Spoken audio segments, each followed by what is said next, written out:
Tengo el placer de anunciar la inauguración de la segunda sala con tecnología 4DX de los cines Filmax Gran Vía del Hospitalet de Llobregat.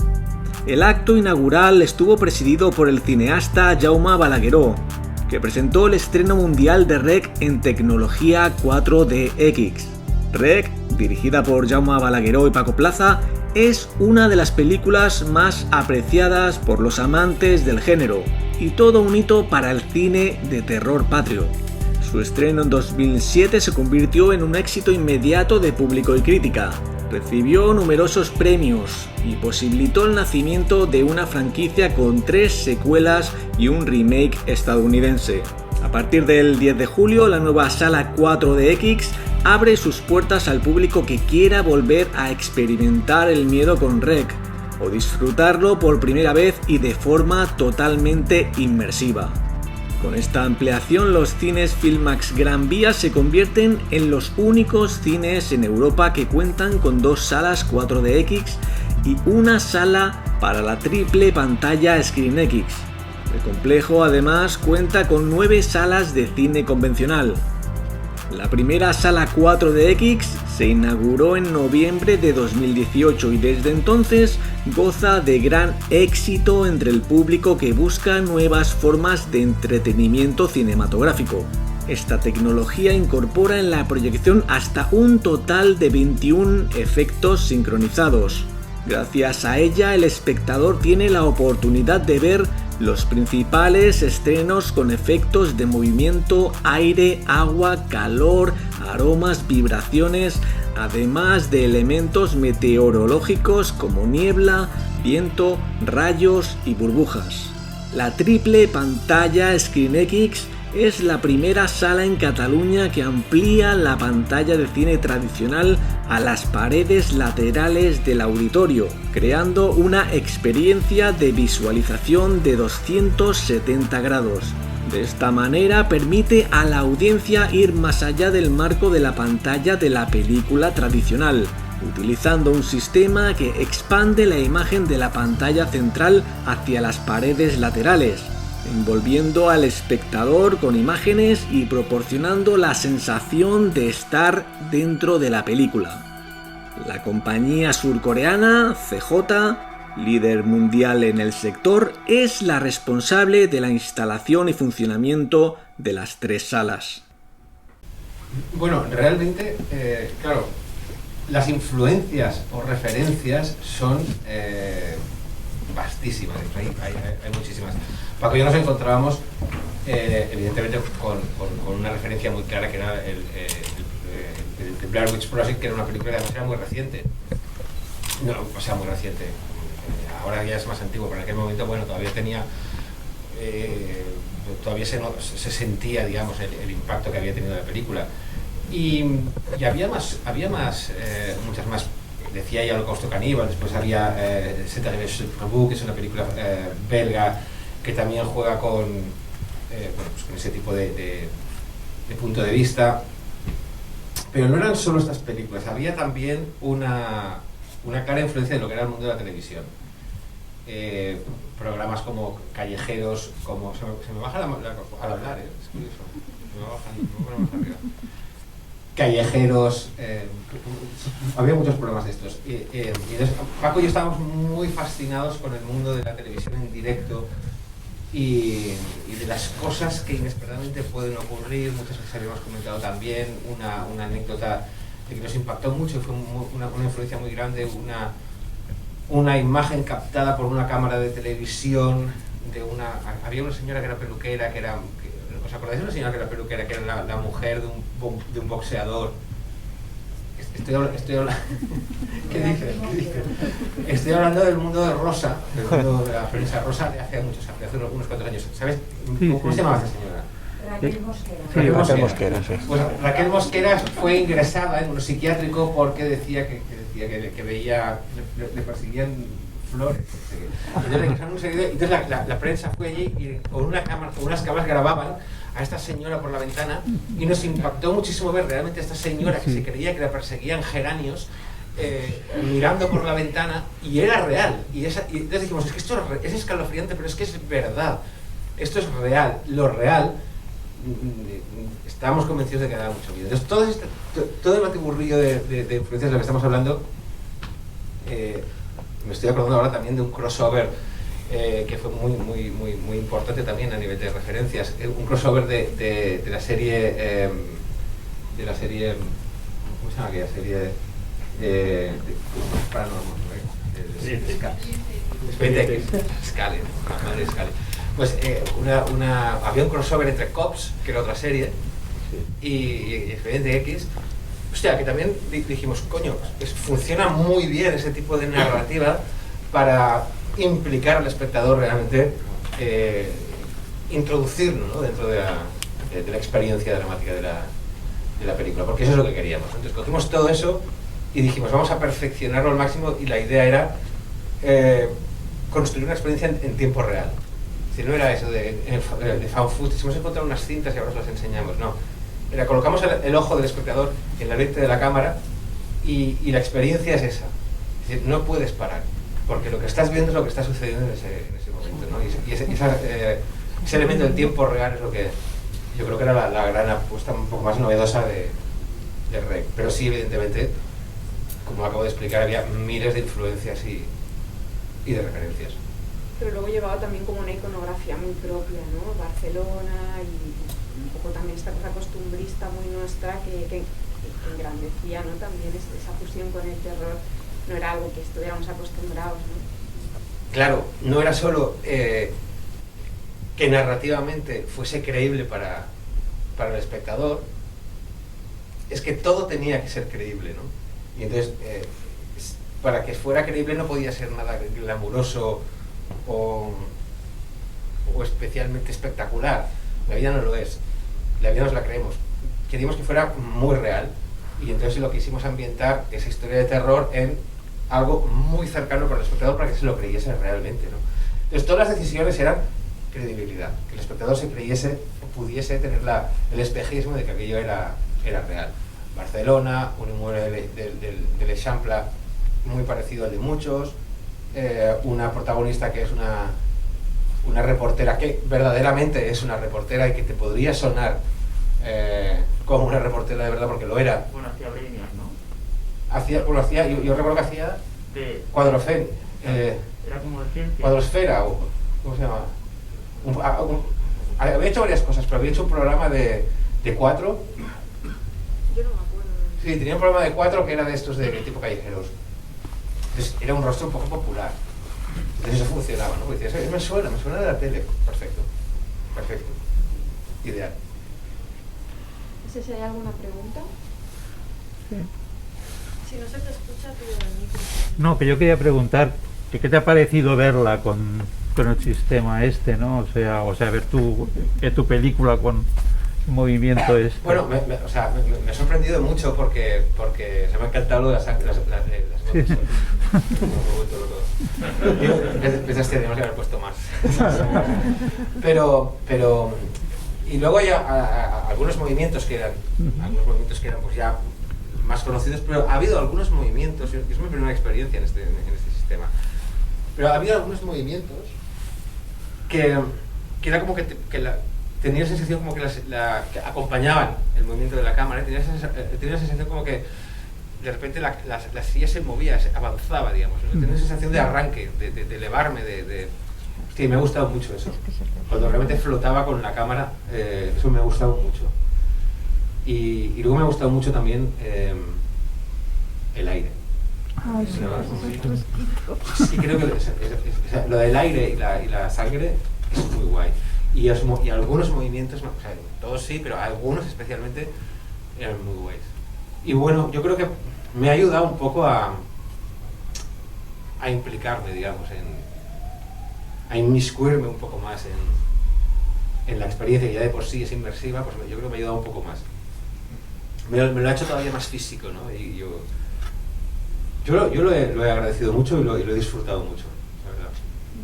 Yo creo que potencia aparte los aciertos de la peli. O sea, es como, cuando hablábamos antes te decía, es que está muy bien dirigida realmente, porque en mi memoria también la peli era muy eficaz por una cuestión de texturas y de apuesta y esta idea del seguimiento del personaje, Pero realmente el tramo final de la peli, no sé si estaréis de acuerdo, los últimos 30 minutos o así, que la peli despega como peli de acciones, ¿no? Igual que muy bien planificada, muy bien ejecutada, muy brutal, y quizás he sido más consciente por eso, porque esto, más que ser como un añadido que haga que la peli funcione mejor, lo que hace es potenciar las cosas que ya tiene estupendas, ¿no? Y a mí me pasa con muchas películas que siguen agarrando un poco a este estilo, como por ejemplo hace poco vi The Taken of Deborah Logan, que es una peli que me gustó mucho, pero sí que tengo más la sensación de que el impacto se basa en el diseño de la imagen, ¿no? En el personaje al que ves a través de la cámara, como puede ser la primera aparición de la señora y tal, pero aquí sí que tengo la sensación de que todo este crescendo final es prodigioso, ¿no? A nivel de ejecución, ¿no? Toda la peli está muy bien, pero hay justo como de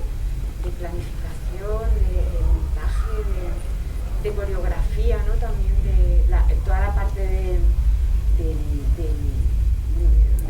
está la niña Medeiros, toda esta parte es brutal, como está coreografiada también. O sea que yo creo que todo este sistema esta vez me ha servido como para ser consciente hasta qué punto, más allá de lo innovadora que es la peli en su momento, pues ahí estaba ya todo lo que luego tú y Paco habéis ido demostrando continuamente en vuestras pelis, ¿no? A nivel de ejecución, ¿no? De trabajo de dirección. Y yo por ejemplo, el 4DX hay algunos sustos, o sea, que especialmente los refuerza de una forma muy interesante. Desde la caída. Otros Sí. menos, los refuerza todos, pero otros menos, pero hay algunos, otros menos y pues funciona muy bien como acompañamiento, pero hay algunos que los refuerza muy bien y es muy espectacular y me ha sorprendido mucho. Sí, sí. Sale el brazo, ¿no? Es espectacular. Eso es espectacular. No sé por qué razón, pero sí. Ese es uno de los que ha salido muy reforzado por... Yo creo que yo no era de las películas favoritas tuyas, pero parece que hemos sido los privilegiados porque hemos sentido la película más realista, hemos sentido esa película, lo bien definida que estaba, como ha dicho ella, Desider, digo, parece una película que gana muchísimo con la... Es que de alguna forma yo creo que es un sistema o es una candidata para que se le aplique este sistema perfecta, precisamente por esa sensación que el espectador tiene de estar dentro de la película y el estar recibiendo esos impactos realmente te coloca todavía más en la película. Otras películas, hemos visto el anuncio del sistema, que son películas que tienen una narrativa convencional, funciona perfectamente también. Hostia, pero es que esta lo refuerza mucho porque estás dentro y recibes tú los golpes y eres tu propio cuerpo el que se desplaza con la cámara y entonces hay algo que creo que tengo que decirle a Carlos que ha acertado a la hora de decidir que Red fuese...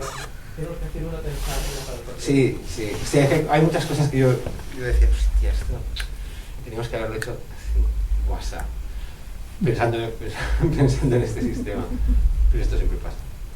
¿Crees que el remake americano realmente captó esta filosofía?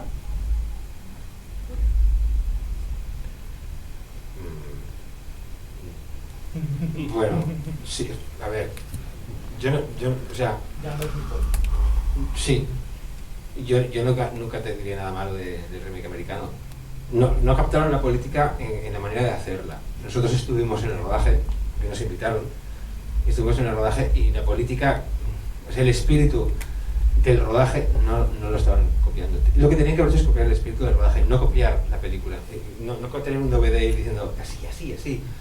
No era eso, porque no saldría igual. Lo que tenían que hacer es copiar el espíritu, y el espíritu era de un grupo de personas que están jugando y que están, lo que veis, lo estábamos haciendo. En realidad es tramposo porque es verdad que en el rodaje había algo de visceral y de espontáneo, como lo veis, y de que pasara lo que pasara no podíamos parar de grabar, a no ser que alguien realmente se rompiese una pierna, ¿no? Pero si no, se tenía que levantar y seguir. Los actores no sabían lo que pasaría. Todo esto era real. Y el espíritu era ese. Aunque también es verdad que estaba todo perfectamente diseñado para poder hacer eso y que los efectos especiales que hay, que son físicos todos, estén ahí escondidos para que no se vean de todo esto. Es decir, era un trabajo de una complejidad y al mismo tiempo de una espontaneidad asombrosa. Entonces el espíritu era ese, el espíritu de gente que está jugando, pero no era ese el espíritu que tenían ellos. Yo creo que el espíritu que tenían era, cuando rodaban, era el espíritu de gente que está copiando a gente que está jugando. Eso no es lo mismo. ¿Hay alguna pregunta? Este chico de aquí... A ver, dos cosillas. La primera es que aparte del 4DX, el movimiento que le va muy bien a la película confinan a unos vecinos en un bloque de pisos porque hay un virus que se infecta muy fácilmente, con lo cual ya no era ni 4 ni 5 por verlo con la mascarilla, sino ya era de 6X. Y por otro lado, a mí siempre me ha machacado mucho de la peli la duración, porque esta es como una regla no escrita, que una peli entre hora y media, 2 horas es lo normal, y esta dura, no sé si hora y cuarto, hora y 20. ¿Os salió así del montaje decir, venga, ya nos está bien o era algo planeado? No. Bueno, era una película que siempre pensamos que tenía que ser una película basada en la concreción, no muy larga.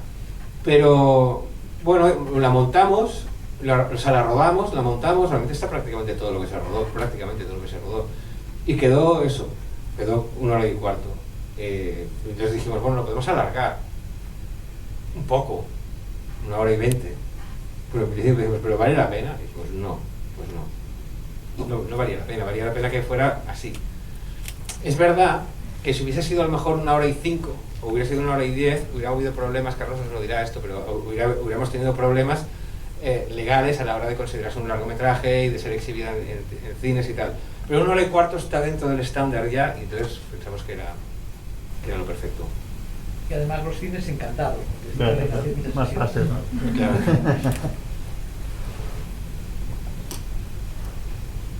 Hola, Jaume.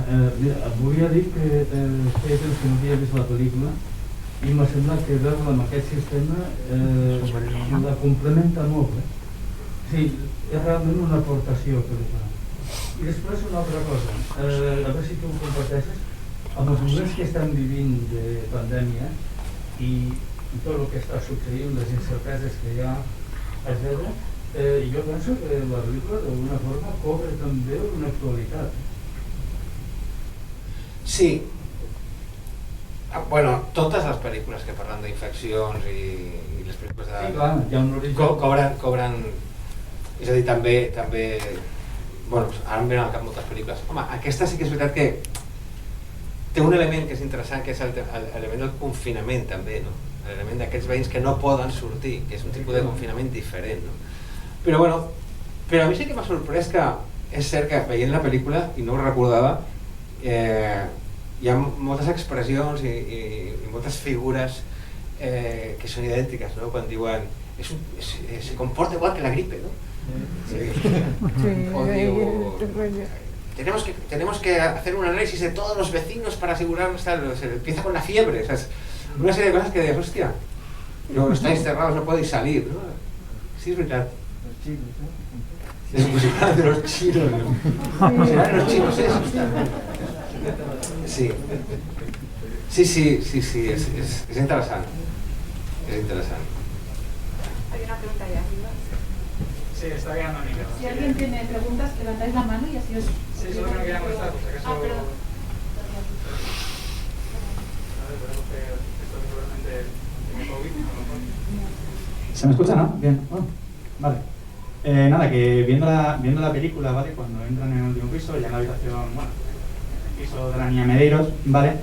Todo el decorado que tiene, con el tema de vírgenes y temas ya de cara a ciertos periódicos, no me ha dejado la primera vez que la vi, ya hace tiempo, ¿vale? De que sí que hace como una conexión con la segunda, de cada posesiones demoníacas, ¿vale? Ya la primera la vi pensando que eran infectados, la segunda de repente cuando ya comentan el tema de posesiones demoníacas como que tenía sentido, aunque hasta ahora no me había fijado mucho, ¿vale? ¿Eso lo pensasteis ya desde la primera o simplemente vino como algo en plan sorpresa? ¿Podemos aprovechar esto?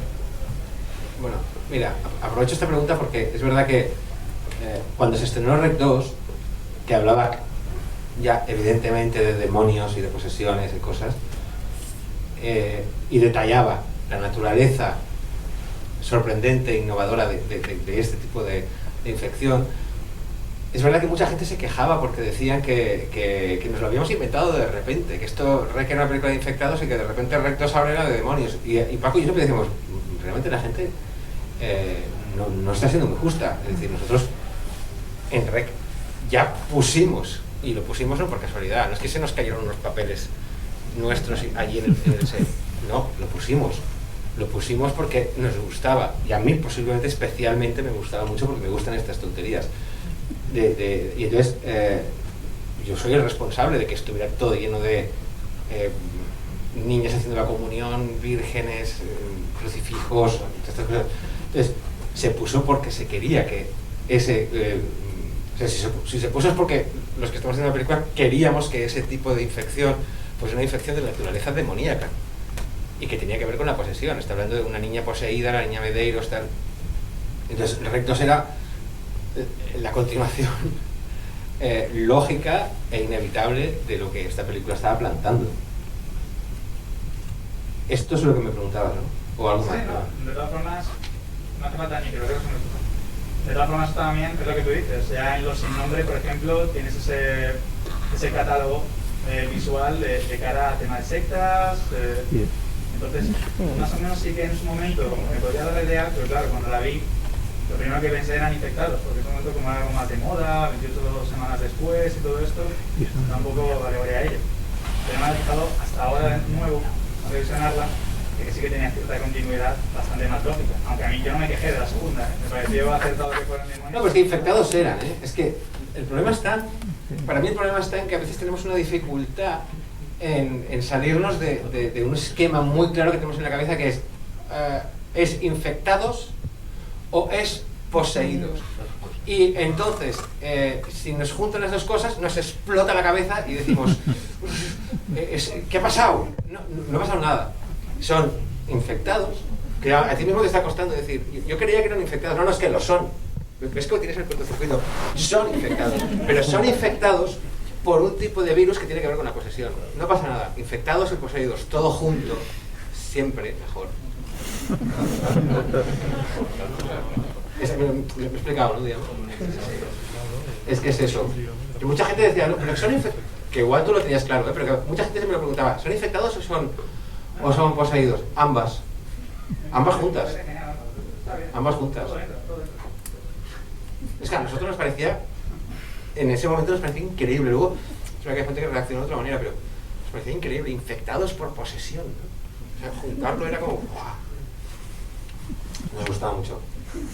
Es que realmente lo delirante es eso, ¿no? Como el concepto virus de origen demoníaco. Es maravilloso. Es que el conflicto está, o sea, lo loco es eso, ¿no? Que sean infectados o poseídos. O... Sí, yo me recuerdo, no sé si lo habéis leído, pero yo me acuerdo que yo dije, quiero un y los de arte me decían, pero ya vamos, eso no se entiende. Digo, da igual. Yo quería un recorte de periódico que pusiese Iglesia y Química. Es acojonante, Iglesia y Química. Y verdad, ¿cómo Iglesia y Química? ¿Qué significa? No sé qué significa, pero es muy perturbador. Ahí está un poco el jardín de todo esto. Iglesia y Química. Esta idea como de los documentos muy turbios y muy sórdidos también estaba en Los Sin Nombre, ¿no? O sea, aparece también, sí, ¿no? La idea del mural de horrores, ¿no? A través de la prensa y a través de como materiales en desuso ya, pero que encierran a historias. Todo eso es muy bueno, muy imitado también en muchas pelis de cine moderno, ¿no? De terror. No sé si hay alguna pregunta más.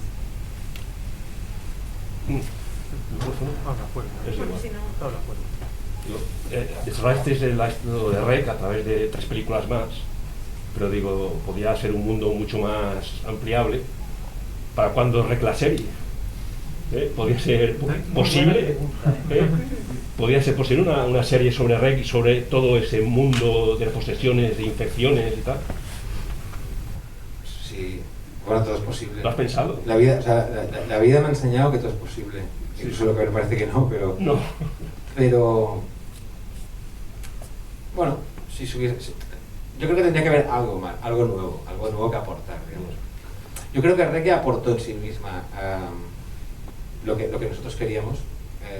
En REC 2 lo quisimos extremar un poco más y hacerlo un poco más juguetón todavía, y luego Rec 3 ya era otra cosa, porque eso ya estaba hecho y no queríamos volver a hacer algo que ya estaba hecho, y Rec 4 otra cosa totalmente distinta, que se reía de las anteriores o homenajeaba a las anteriores y otras cosas y ya está, pero no repetir algo que ya ha funcionado, y yo creo que, con toda mi modestia, yo creo que esta película, y además hoy lo he visto, funciona muy bien, entonces, ¿para qué quieres volver a hacer algo que ya funciona bien? Podrías hacer la historia de la niña Medeiros, por ejemplo, ¿no? O algo así, una precuela. Pero bueno, es una idea así. O la de, lo estaba pensando, o la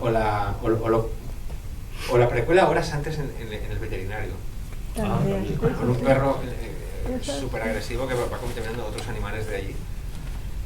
Esto no lo había pensado. En vez de personas, perros atacando a la gente. Perros, pero en el veterinario hay de todo.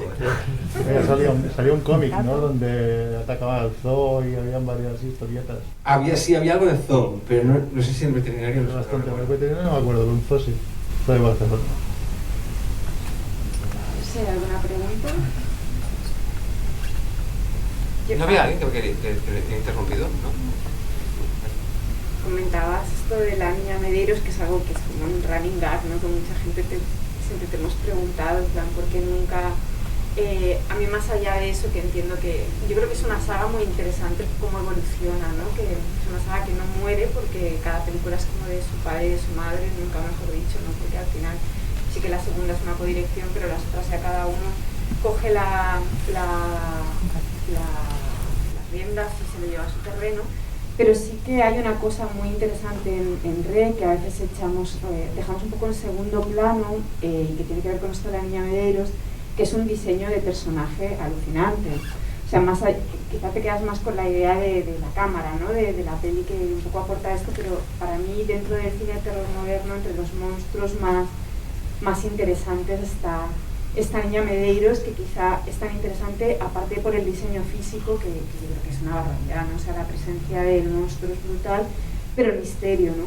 También este misterio que vas tú tejiendo a través de estos recortes, pero también a través del sonido de las tintas, a través de las reacciones de la protagonista y del cámara. No sé, el diseño de este personaje, ¿no? Cómo aparece, si también es algo de inicio, os lo vais un poco no encontrando en rodaje, porque es obvio que hay un trabajo de diseño, de ejecución, de maquillaje y de todo brutal, pero sí que es algo muy potente en la peli, y que como sale al final, aunque sí que la hemos retenido como nuestra memoria de cine fantástico y nos encantaría saber más de ella, no hay que desmerecer que ya es como aparición, por poco que aparezca en la peli, es un monstruo muy flipante, ¿no? Mira, para ser honestos y decir la verdad, la niña Medeiros no existía en el momento de empezar a rodar. Había otro ser, había otro monstruo, y era muy extraño, todavía era como más raro, no tenía nada que ver con la iglesia y la química y los demonios, no tenía nada que ver, era otra cosa. Esto sobre guión, cuando empezamos a rodar, y no nos convencía mucho ni a mí, pues sí que nos gustaba porque era muy loco, pero no acaba de convencernos. Y fue cuando ya la película había empezado y estaba ya tomando forma y convirtiéndose en algo que existía realmente, cuando me acuerdo perfectamente hablando él y yo, que siempre íbamos un poco antes, íbamos a un Frankfurt que estaba en la calle Diputación, y entonces dijimos, no, tenemos que hacer. Entonces empezamos a hablar de esto, de una niña poseída, no sé qué, pero llevamos ya como pasado el medio, o sea, la mitad del rodaje, y entonces dijimos, no sé qué, entonces nos hacía mucha gracia Glenn Medeiros, y entonces dijimos, la niña Medeiros, jajaji, jaja, tal y pum pum, y dijimos, pues sí, vamos a hacer esto. Entonces tú dices, pero tenías un monstruo diseñado ya tal. Sí, bueno, pues que el monstruo diseñado que teníamos era un actor, que es Javier Botet, que ya conocéis, que tiene un físico determinado, y teníamos la idea de utilizar ese físico para hacer algo grotesco y monstruoso, la delgadez que él tiene y la capacidad que él tiene de movimientos, etc., ¿no? Y esa cosa que había en el guión ya era grotesca y monstruosa, pero era otra cosa. Y entonces lo que hicimos es adaptar, digamos, el maquillaje. Entonces, pues lo que hicimos es eso, añadirle por eso se le añadieron los pechos, porque era una niña Medeiros, entonces se le añadieron los pechos a Javier, que el primer monstruo original no lo tenía. Le pusimos una especie de pelo largo y todo eso, ¿no? Pero sí, fue muy improvisado. Hay muchas cosas en la película que son improvisadas. Es decir, la película se iba haciendo e iba pidiendo cosas a medida que que iba cogiendo forma, ¿no? Y entonces era bueno, o sea, como directores queríamos hacerle caso y decíamos, no, es que nos pide esto, o sea, mira, esto ha molado mucho, pero va a molar más si hacemos ahora esto, ¿no? Y entonces en ese sentido sí, yo creo que es porque la película es muy orgánica, ¿sabes? Perdón por repetir. Que yo veo como que la historia está montada a través de huevos de Pascua, como de cosas que hay en el entorno, y entonces te quería preguntar por qué el televisor de casa del presidente de la comunidad está encendido, si se supone que no había nadie. Bueno, cuando no, es que ves, esto para mí es justamente lo que te digo de hacer las cosas súper creíbles. O sea, lo normal es que si tú estás en tu casa cenando, porque hay una bandeja y la cena y la tele puesta, y estás viendo la tele mientras cenas, y de repente oyes una vecina que se pone a chillar directamente, tú no te levantas, coges el mando y apagas la tele, tú sales corriendo y se queda la cena y la tele encendida. Seguramente la tele estaba encendida en todos los pisos que hubiéramos entrado. Eso es lo que yo creo. Pero eso es una decisión que hay que tomar. Si la puedes apagar, ¿eh? Yo creo que es más creíble que esté encendida. No sé si hay alguna otra pregunta. La naturalidad que tiene la pareja de ancianos me parece asombroso, ¿no? Total. ¿Nos costaría rodarlo o salió de natural? No, es que eran así. Eran así. Bueno, eran grandes actores, ¿eh? Él falleció hace 2 o 3 años, hace no sé si 3 o 4 años, Manuel Bronchut. Pero él era un gran actor catalán, pues un poco de teatro, de televisión, tal. Pero sí, claro, es que eran grandes actores.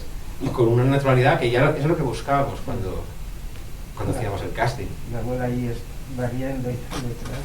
O sea, nosotros, la directora del casting lo que buscaba es espontaneidad absoluta. Por eso son tan espontáneos. Porque eso que se les pedía, se les buscaba. A veces hay actores que pueden ser muy buenos, pero no tener esa capacidad de improvisar, digamos. Nosotros buscamos la capacidad de improvisar, esa, ¿no? Pensar que todas las entrevistas que se les hicieron y que veis no están escritas. Es simplemente Manuel Blasco que les pregunta cosas y ellos pues responden. Por eso, y no sabían lo que les iban a preguntar. Por eso dice, bombero, pues es imposible que hubiéramos escrito nosotros esto. Pero plaza ahí. Bombero, pues arriba, bombero, no puede ser. Esto es real. Ella no sabía que no era En realidad, Paco, pues bombero no es. Claro, entonces esto es lo que queríamos, que no supieran de qué iban. Sí. A mí hay una cosa, o sea, conociéndote desde hace muchísimos años, porque yo ya le conozco desde, yo creo que nos conocimos en el rodaje de Los Sin Nombre, que yo fui como a hacerle una entrevista por la universidad y así. Y ya más como de la gente que conozco que hace películas, ¿qué más cree en las pelis que hace? Es decir, o sea, en todas las pelis en las que entra está esta idea del juego que planteabas hablando de REC, ¿no? Da igual si es una peli de las dimensiones de la última que has hecho, que todavía no hemos visto, o si es una peli más pequeña, pero yo siempre te preguntaba muchas veces ¿cuándo otra peli que remita un poco a REC? No que remita al mundo de REC, sino esta idea de una peli de terror un poco más controlada, muy genuina, muy con esta idea del juego incorporada, porque yo lo echo mucho de menos y porque tengo por aquí colegas por ahí sentados que creo que también, y siempre lo he pensado, ¿no? O sea, aunque sé que no es una cuestión de por dónde te ha llevado el cine o tu filmografía, sino que en cada proyecto en el que has estado ha sido una decisión muy meditada y ha sido lo que te ha apetecido en cada momento. Sí que cuando veo REC o veo Para entrar a vivir, incluso cuando veo Mientras duermes, ¿no? O sea, que ya está un poquito en otra liga, pero sí que hay algo ahí de eso. Lo echo como de menos, ¿no? No sé si te apetece volver un poco a esta... ¿Me entiendes? ¿No? Como de peli de terror, más pequeña, un poco más oscura. Bueno, sí, claro, siempre, ¿no? Simplemente sí. De hecho, estamos... Es posible que la próxima película que haga sea una película de terror, más pequeña, más concentrada, digamos. Así que posiblemente sí, eso va a ser.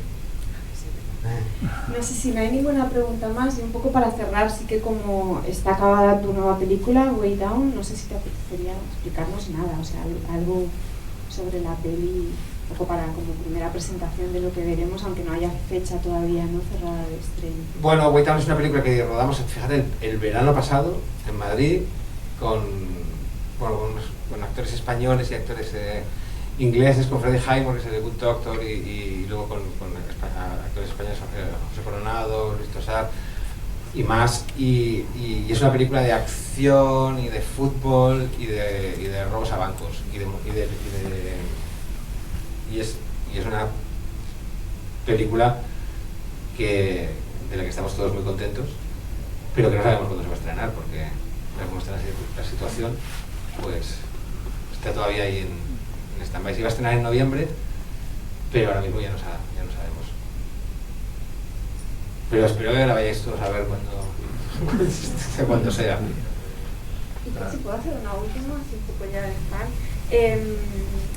Cuando ves Rec ahora, o sea, un poco para cerrar, porque hemos visto la peli ahora, ¿tú eres consciente de lo importante que es realmente la peli? No solo para el cine español, porque anima a una generación de cineastas a hacer fantástico y terror, ¿no? Como en su momento pasa con las de Amenábar, ¿no? Yo creo que tanto la peli de Bayona como la de Paco es como un estímulo para eso.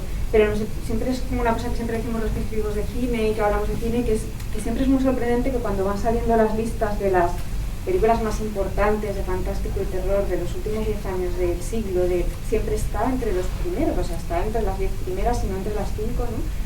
Y no sé si vosotros lo percibís así ahora ya, ¿no?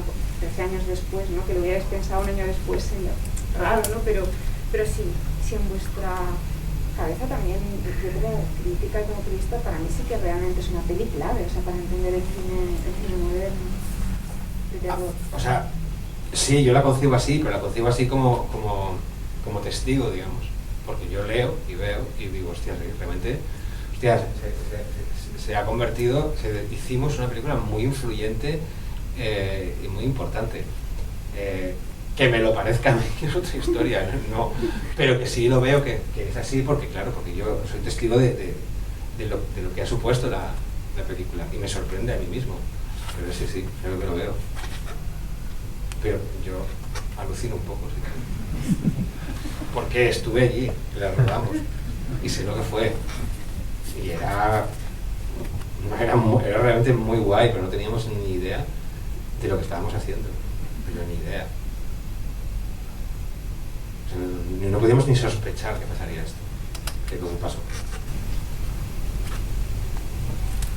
Bueno, pues muchísimas gracias, Jaume, por tu tiempo y por haber venido a presentar la peli, y muchas gracias a vosotros por venir y por vuestra interacción y vuestras preguntas, y nada, y yo creo que todos estamos de acuerdo en que la peli no solo se mantiene súper bien, sino que igual también vista con mascarillas y en este contexto, que nosotros hemos estado cosas que en su momento nos pasaron un poco más desapercibidas, y es una peli que vale la pena revisando de tanto en tanto. O sea que muchísimas gracias a todos.